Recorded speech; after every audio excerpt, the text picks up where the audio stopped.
Tentata concussione e corruzione nelle assunzioni all'ospedale Papardo, queste le accuse di cui devono rispondere l'ex deputato regionale di Fratelli d'Italia e Lega transitato di recente a Forza Italia Antonio Catalfo ed una dirigente medico della stessa azienda sanitaria, Francesca Paratore, che dal 2021 dirige l'unità di ricerca sanitaria, finiti oggi entrambi ai domiciliari. Le indagini condotte dalla Guardia di Finanza hanno preso il via da alcuni controlli effettuati su una serie di procedure di gara riguardanti l'azienda Papardo di Messina che, secondo l'accusa, sarebbero state condizionate. Le fiamme gialle hanno ricostruito una sorta di strumentalizzazione della struttura sanitaria a fini politici, con particolare riferimento alle elezioni amministrative della città di Messina e alle regionali del 2022. Le indagini, coordinate dal sostituto procuratore Marco Accolla, hanno consentito di accertare come, in virtù di un rapporto personale tra l'ex deputato e la dirigente, è stato tentato di agevolare persone a loro vicine, imponendo l'assunzione delle ditte private che si aggiudicavano gli appalti relativi a servizi di pulizia e sanificazione nella struttura ospedaliera, ovvero avvantaggiandoli nella partecipazione a concorsi pubblici e nella predisposizione da parte delle aziende ospedaliere di bandi di gara ad hoc. Luglio, col bene che ti voglio, vedrai non finirai. È arrivato luglio ed è già tempo di vacanze. Anche se sono sempre di più le persone che scelgono di anticipare le tanto agognate ferie a giugno, luglio resta uno dei mesi preferiti per partire. Secondo Coldiretti, infatti, sono più di 15 milioni gli italiani che partiranno per le vacanze, con un aumento dell'1% rispetto allo stesso periodo dello scorso anno. Ma quali sono le mete preferite di quest'estate? Lo abbiamo chiesto ai catanesi. Quest'anno facciamo 3 giorni a Portopalo e poi non lo so, dei piccoli weekend. Le vacanze 2023 registrano una netta preferenza per località nazionali. Tra le mete preferite anche quest'anno c'è la Sicilia, scelta anche da chi è già in ferie. Io sono in vacanza, sono di Milano, sono arrivata l'altro ieri e vado via il 7 luglio. 4 giorni, sì, va bene. Da dove viene? Da Roma. Quest'anno dove si va in vacanza? Quest'anno andremo in vacanza, come sempre, alla nostra casa a Malare Canati. Però qua in Sicilia. Andrò tipo a Palermo, a Siracusa. No, nessuna parte, si rimane in Sicilia. Sempre qua. In vacanza mi sa che restiamo qua, nella nostra isola. Tutti i posti sono belli, perché la Sicilia è bella. Si va in ferie a Favignana. Con gli amici, Fidanzata. Tra coloro che viaggiano c'è anche chi ha deciso di trascorrere una vacanza all'estero. Andremo a Santorini, 15 luglio. Las Vegas. Non tutti hanno ancora le idee chiare e devono ancora decidere. Le parti della Toscana, il Trento, non lo so ancora. Pensavo di fare una crociera, però siamo in attesa. Non lo so, dobbiamo ancora organizzarci con i miei amici. Pensiamo a un viaggetto fuori, all'estero. Non manca anche chi resterà a casa. A casa, a Lebrino. Con chi? Con la moglie. A casa. Non si parte? No, troppe spese. In vacanza quest'anno niente, lavoro soltanto. Da nessuna parte, perché la mia compagna è in gravidanza, quindi già l'abbiamo fatto. Ferie no. Quindi si lavora? Sì. Tra chi parte c'è anche chi sceglie di fare un pellegrinaggio. Abbiamo in progetto di andare una settimana a luglio, andremo a Lourdes. Non lo so se posso andare a Medjugorje a settembre. Perché d'estate la fede non va in vacanza.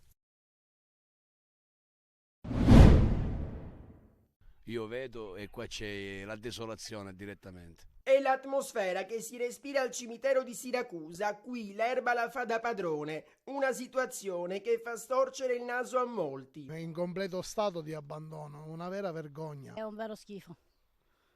Si dovrebbe, almeno ai nostri defunti, di sistemarli come si deve. C'è poco rispetto per i defunti, ci dicono, ma la vegetazione spontanea spunta anche dall'asfalto. Quello che vediamo è il totale abbandono. E dei viali che ho attraversato per andare a trovare i miei cari defunti ci sono cespugli alti quasi a dimensione di uomo.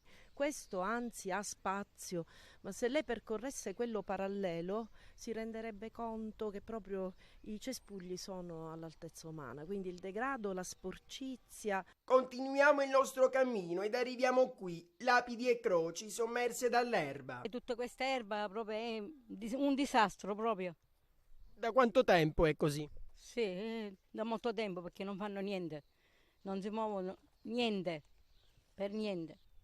È una vergogna proprio, una vergogna. Qui addirittura c'è una grossa pianta di cappero, ma troviamo anche il fico, vegetazione tipica di una campagna, non del cimitero. Segnate dall'incuria anche le lapidi dei siracusani illustri. Pensavo ad altri cimiteri che si vedono alla televisione o in altri posti, dove l'erba è tutta rasata, dove è tutto pulito e messo in ordine. E invece qui è tutto un disastro, tutto un abbandono. Da Palazzo Vermexio comunque assicurano che i lavori di diserbo partiranno a breve. Sono diventato matto, paura di quello che fa. Palermo, piazza Pretoria, telefonini dei fan puntati sulla scalinata, una chitarra e una voce che spezza il silenzio della notte siciliana. Ogni anno, ogni giorno, ogni mese, e passerà. Lui è Blanco e a sorpresa, dopo un concerto live del Foro Italico, ha raggiunto i Quattro Canti e ha cominciato a cantare il brano La mia famiglia.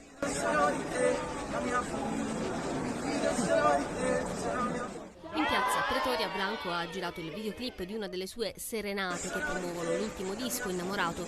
Lo stesso format lo ha seguito anche a Venezia, dove ha cantato in gondola, a Firenze e a Napoli. Tu che muore e sono diventato matto, paura di quello che faccio. Blanco è uno dei cantanti più amati dalla generazione Z, di cui lui stesso fa parte. 20 anni, una vittoria al Festival di Sanremo in coppia con Mahmood, concerti sold out e record di vendite. I suoi calci e le rose sul palco di Sanremo hanno fatto discutere per mesi. Vivilo così, sì così, vivilo così, Ai fan palermitani della pagina Instagram Blanco Supporter ha chiesto consigli su dove andare a mangiare. Posto buono dove mangiare? Facciamo un spaghetti. Un successo di pubblico, di entusiasmo ed anche di risultati. La 4 giorni di beach volley internazionale vissuta sui campi allestiti nello scenario unico di Piazza Duomo a Messina ha visto trionfare anche l'azzurro, con la medaglia d'oro per la coppia della nazionale italiana composta da Margherita Bianchin e Claudia Scampoli. Nel maschile invece hanno vinto gli argentini Amieva ed Aveiro. Sotto il profilo sportivo, oltre alla medaglia d'oro, la spedizione azzurra incassa anche il secondo posto del tabellone femminile con Reka Orsi-Tot e Giada Bianchi ed il terzo posto per la coppia dal Corso Viscovic per il tabellone maschile, arrivati questi ad un passo dalla finale e superati per 2-7-0 dai polacchi Szekser e Petuskin, stesso risultato con cui si fermano ad un passo alla finalissima anche Benzi e Bonifazzi, sconfitti dagli argentini Amieva e Aveiro, poi vincitori del torneo al termine di una seguitissima e tirata finale conclusa 2-7-1. Bellissima anche la finale femminile tutta italiana portata a casa dalla coppia Bianchin-Scampoli con il finale di 2-0. Le finali andate in scena ieri pomeriggio hanno concluso un appuntamento di altissimo livello tecnico che ha registrato numeri importanti anche in termini di affluenze e grandi apprezzamenti da parte delle varie delegazioni provenienti da ben 27 nazioni differenti. Un grande risultato per la tappa siciliana del circuito internazionale organizzato dalla Confederazione Europea di Pallavolo e tanta soddisfazione anche da parte degli organizzatori dell'evento messinese, entusiasti per il successo ottenuto sia sotto il profilo organizzativo che dal punto di vista della partecipazione da parte del pubblico, che ha apprezzato e seguito con grande entusiasmo e passione le 4 giornate di gara.